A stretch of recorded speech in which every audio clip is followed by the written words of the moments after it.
Talofa Samoa APAAU o le talalelei mo oi.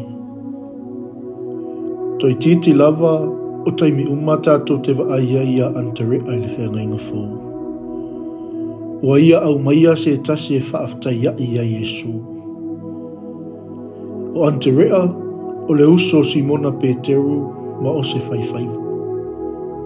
E titi se isi mea tātou te awa o ina e winga ia anterea.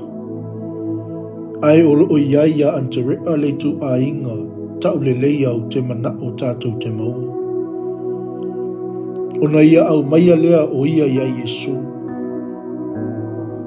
E te fia maua le talaanga o anterea. O le au maia pea o tangata ia Yesu. Wa ia au maia foi o ia Yesu.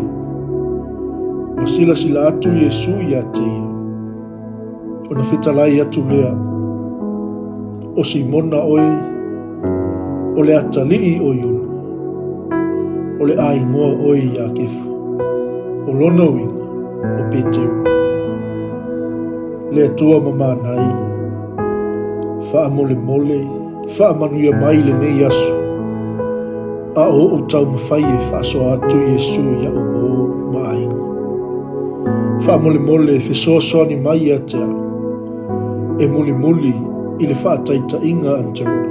I le avea masetas. E taita ia tu pea isi tangata ia Keriso Yesu malana faa o la tanga.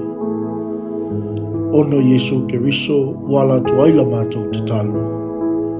Ameni. Manuia, faiva, malava singa o le nei asu.